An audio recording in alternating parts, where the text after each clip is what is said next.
You loving me, I loving you. Mothers and fathers, husbands and wives, sisters and brothers, friends for life. We won't live in the past, we're making it last. Mothers and fathers, sisters and brothers, friends forever. It's time for another conversation. Welcome to Making It Last podcast, where it's all about helping us to have better relationships, not just with ourselves, with other people. And people, I'm telling you, I've said it over and over again, but thanks to COVID, I've been able to go international and meeting a lot of these people scattered all over the world. And we have Ed Snyder this time around. He's a motivational coach, trainer, pastor, author, several hats, but in all of that, we're going to have a conversation about cleaning up your environment, 6 triggers that are causing that. Welcome, Ed. Thank you, Ms. Noreen, and it's a pleasure and honor to be with you today on your podcast. So let's just set a context. When you said cleaning up your environment, because that could be physical, that could be mental, what do you mean? Well, cleaning up your environment emotionally. According with the book, Control the Beast, A Guide to Manage Your Emotions that we wrote about a year ago. Okay. Just, if I may, just a little bit of background, because a lot of people ask me, how did this book come about? Okay. I personally was a very angry person. I was the fat kid at school, always getting beat up and made fun of and bullied, and quiet kid, timid. And then, that just kind of took its toll, and I became an angry kid, teenager, young adult. And of course, that was 42 years ago that my wife and I married. And of course, I didn't say, hey, by the way, I'm angry, so watch out. I didn't. I felt like I'm not going there. This is a wonderful young lady, and I want to spend the rest of my life with her. So, but it showed itself at the first marital discussion. We had to have a conversation. Of course, 42 years ago, anger management classes or books was basically non-existent. And so we trial and erred, we prayed and read the Bible and got through this. And one thing that I learned in my journey is you've got triggers in your environment that you need to get rid of. So you got to, what's in your environment that's causing negative behavior? We always want to focus on putting something positive in our emotion or in our environment, that's going to cause us to do good. Whether it's, if you are a churchgoer, then, read your Bible and pray. If you're not necessarily a churchgoer, then you find some kind of favorite motivational speaker, your Tony Robbins, or, your quotes, or something to put positive. But what about the negative? We need to be conscious of what are we putting in our emotional environment that's causing a negative reaction. And sometimes we don't even realize that they're there. That is so true. So you've narrowed it down to 6. So 6 common triggers. So what's the first one? Well, the first one, and what I put in the book is 6 common triggers, not necessarily a trigger that you have, but the purpose. Here's the big kahunas. Here's the top 6 that is prevalent in most cases. Now, if one of these triggers that we talk about today doesn't necessarily apply, my goal is it will get you thinking, okay, that ain't it, but what is? So the number one trigger out there is an addiction to pornography, because pornography is a very self-centered situation. It's not about mutual love. It's not about satisfaction between husband and wife. It is self-gratifying. It is self-centered. And so how this works and how it is a negative situation is because, one, it brings shame. Especially, when you stand at the altar, you marry your forever love, it's for better, for worse, for richer, for poorer, in sickness and in health, to keep thee only unto her so long as you both shall live. You make a vow to stay faithful to that person. So when pornography enters in, you know, you're looking at somebody else and there's lust involved. So that brings yeah, it's interesting you should mention that one first, because I don't think it's a topic that's talked about enough. I I agree. think, but in a lot of circles, it's it's taboo. So it's Yeah. interesting that that would be the very first one that you mentioned. Well, and how that relates to negative emotions is, let's just play out a scenario, and it's both male and female where the addiction affects, but prominently male. So husband is secretly looking at porn and watching it and getting their thrill off of it. But then they also get inspiration, ideas. So now husband gets with wife and says, let's try something new. And she says, no, I don't want to do that. Well, rejection. And humans don't take real kindly to rejection. But, hey, it's okay. No problem. That's just the first time. But then he gets another idea from his source, comes back, and she says no again and over and over. Now it's starting to build up, the rejection. And now frustration builds, because in the arena of emotions, we always have to remember anger is always a secondary emotion. There's always a primary: loneliness, anxiety, depression, the big kahuna, frustration, another one, stress. When those are not managed and taken care of, it escalates to anger. Anger escalates to rage. Rage escalates to blind rage. And then it's real ugly real fast. So back to the scenario. I mean, we fail to realize that she doesn't want to be twisted up in a pretzel swinging from the ceiling. And she's going to say, it's, we also have to realize the arena that we entered in is fake. It's production. It's, they shut the camera off. They put everybody in position. They turn the camera on and kaboom, you've got a scene. And so that frustration keeps building. And now we start arguing because we're angry, and we start rejecting, we start pushing back. And so it becomes a real problem in that area of an addiction. That's one trigger that triggers. Yeah. Number two is, and this may sound a little silly, but the stats are there. The data is there. And that is, what are you watching in your videos, in your television programs? That is, the eye is the window of the soul. The Bible says, whatsoever man thinketh in his heart. So what we see gets into our minds, and then what's in our minds gets into our heart and becomes an emotion. An offense, it first starts with something we see or hear.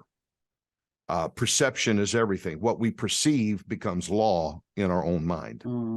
So the longer we believe that now, or no, the longer we think on that, now it becomes a belief system.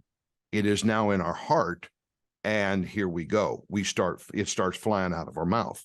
So what are you watching? Are you watching violence? Are you watching something that is degrading to children, to your spouse? Again, what are you feeding your mind can be a trigger to negative emotions.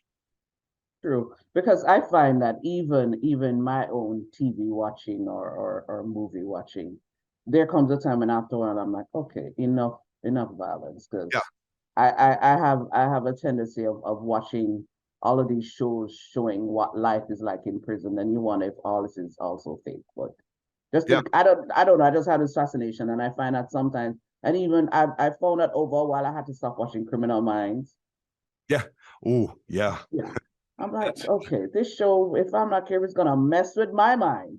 So I can totally relate to what you're saying. Number three, the next area that we examine, of course, is reading choices.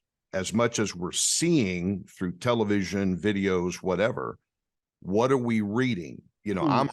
I love reading. Same here. Same here. Right now, my reading goal, I'm at 30 books so far this year. I love to read. But the question, and to some, a book is like a video. They dive True. emotionally when they're reading, and in their heart, in their mind, they're playing out that story. They're imagining the scenes and all of that stuff. So here we have to understand, is our reading choices become a trend in negative emotions? Now, just the opposite of that, a good book can be a very positive thing in our life. True. My favorite subjects is personal growth, of course, anything that's going to make me grow. Leadership is a candy stick. And of course, a good book on some theology, because I'm a pastor, is another good book. So that's good things that I'm feeding my mind. But what about all those romance novels? Now this is me, my personal choice. I don't impose it on anybody. I don't read novels. I know a novel is based on a thread of truth, but I just want something that I'm going to learn from if I read it.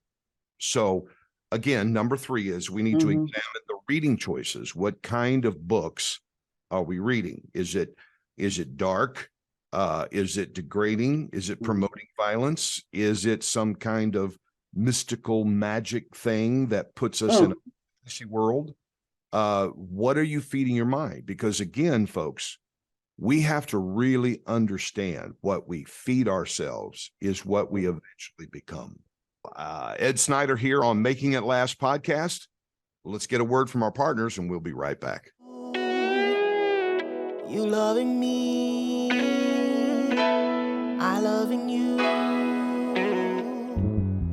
Mothers and fathers, husbands and wives, sisters and brothers, friends for life. We won't live in the past, we're making it last.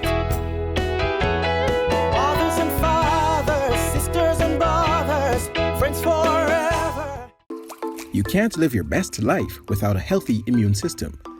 Boost your immune system the delicious way with Zappy's organic juices and punches. Made from local produce with zero added sugar, our juices cleanse and revitalize your body as they boost your natural immunity. Try our delicious flavors: Beat It, Berry Bomb, Get Fresh, Ton Up, and Island Splash. Find us on Instagram at Zappy's Organics, or call or send a WhatsApp message at 1-876-779-8910 to order today. That's 1-876-779-8910. Zappy's Organic Juices and Punches. Live your best life today. For all your events such as educational forums, workshops, book launches, weddings, and more, contact Noreen Daly, the ultimate MC and event host. Visit noreendaily.com or follow her on Instagram at Noreen Daily Jam. Noreen Daily, creating long-lasting memories. Does your business lack branding? Having difficulty realizing your vision? Look no further. Splinth Brand Design Consultancy specializes in developing personal and business brands. Services include strategic management, website creation, social media branding, and more. Visit them online at www.wearesplint.com. Splinth, the brand you need to succeed. You loving me, I loving you. Mothers and fathers, husbands and wives, sisters and brothers, friends for life. We won't live in the past, we're making it last. Mothers and fathers, sisters and brothers, friends forever. Welcome back to Making It Last podcast with Miss Noreen. You are a product of your environment. Believe that or not, it's a reality.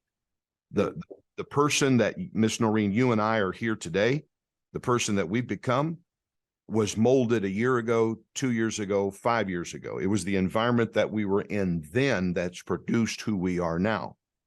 The person that we were 5 years ago was produced when we were a teenager, and so on down the line. But it never stops. The environment that you have yourself in right now is forming the person you're going to become a year from now, 2 years, 5 years from now. So what kind of material or building blocks are you putting in your environment? And then what kind of person are you going to become? I am smiling externally and internally, because in my other life I'm an educator, and that's one of the things that more than ever I try to say to young people. Just, a lot of the things you're doing now is going to determine what happens later, and sometimes they don't get it. I'm like, a lot of what I'm saying is not going to make sense now.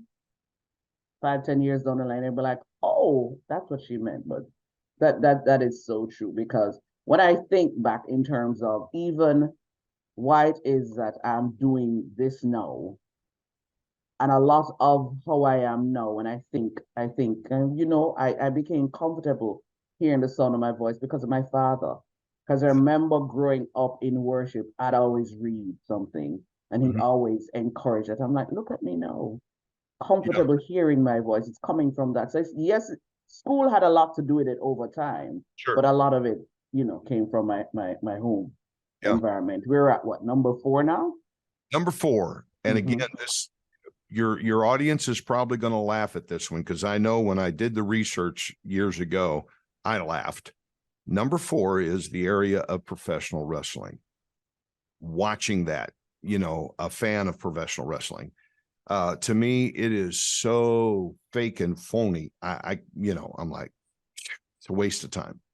However, there are people that really dive into this professional wrestling. And it goes along the same concept that we have been talking about, is what are you feeding yourself from your environment? You are a product of your environment. So again, if we're constantly watching professional wrestling, we are, let me say this, a child does what they see and says what they hear. Okay. We think we're under the deception that because we're an adult, that doesn't apply. Yes, it does. It just takes longer. We do what we see and we say what we hear, but eventually, it takes us a little longer to get there because we're adults. Children are very impressionable. When the first Spider-Man movie came out, my son, who's now 24, was like, I don't know, 5 or 6. Well, he sat down and watched that movie, and the minute it was over, he's running around the house casting webs. And so very impressionable. But yet we do the same thing. Where do we get our fashion from in our world? The dictionary is constantly changing because somebody creates a new word with a new meaning. These young people today, well, I don't even know if they still use it, but they say, man, that is sick. Well, when I grew up, sick means you're somewhere in the bathroom up. That's what we call sick. But today, and that's sick. That's something that's cool. It's awesome. It looks great, or, whatever. So, our world changes. Now, back to the professional wrestling scene. I dealt with a family a few years ago that brought this point out really to life. They have 2 boys, young boys in elementary school, and they were constantly having trouble. The school was calling them at least 3 times a week. We've got problems with your son. He did this and he did that, and they've had to go pick him up and bring him home. There was a couple of 2-day, 3-day suspensions and all that. I said, well, what are they doing? What's going on? Well, their youngest, who is probably maybe 10 at the time, threw a chair across the room because he got mad at the teacher, or punched somebody, or grabbed them and threw them on the ground.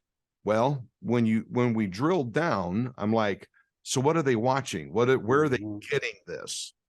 They are big fans of professional wrestling, and they allowed their young, impressionable children to sit there and watch it with them. So when they see the wrestler throw a chair across the ring, oh, that's cool.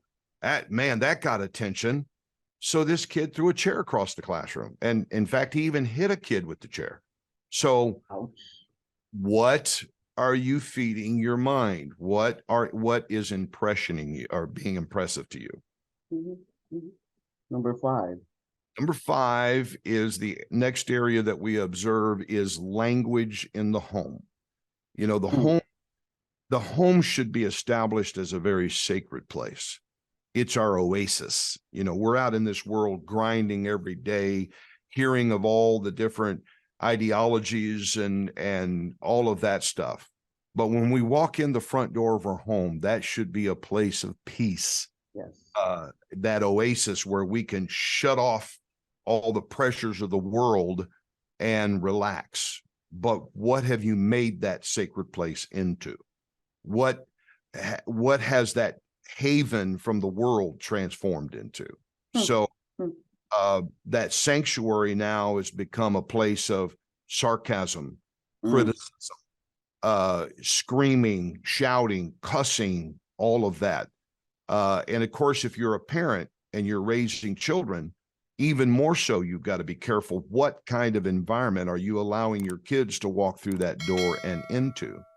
If you don't want your kids to scream at you, stop screaming at them, because they do what they see and say what they hear. And so what kind of messages, what kind of seedbed do you have in your home? Is it peaceful? Is there tranquility in your home? Does it feel like and is considered a safe place? Or is it a place of violence, negativity? Is it a place of screaming and hollering and always friction? Somebody's going off to their bedroom because the living room, the family room, the kitchen is no longer, it's a war zone instead of a sanctuary. So again, what kind of language have you got? Oh, wow. It's just interesting that to a lot of persons, they're going to be like, I can relate to a lot of what is being said. And I don't think people sometimes recognize that you can be so busy making a living that your house, that it is a house and not a home anymore. There you go. Very careful, very Yes. careful, Yes. very, very careful.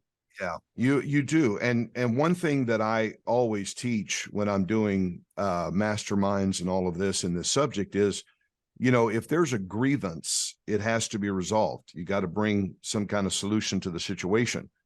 It's not what you say, it's how you say it that makes all the difference in the world.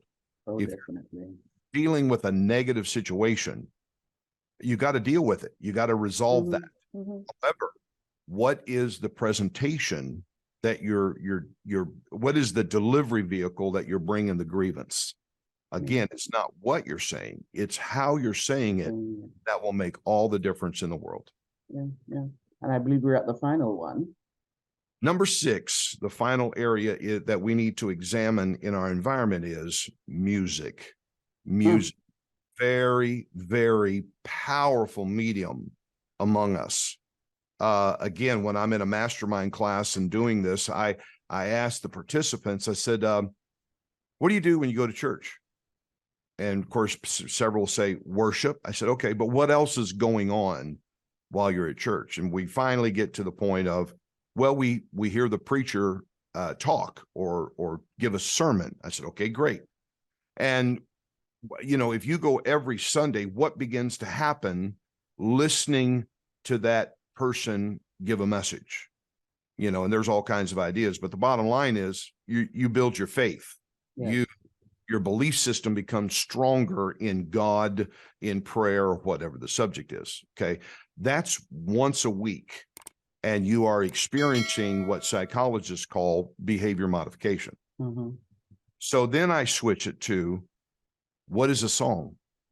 Well, song is a set of lyrics that was formed or a story told within a song about a situation.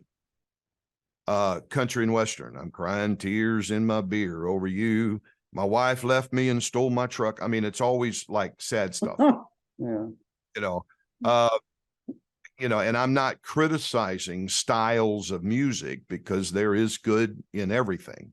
But when you go to rap, You know, the negative side of rap is a lot of anti-authority.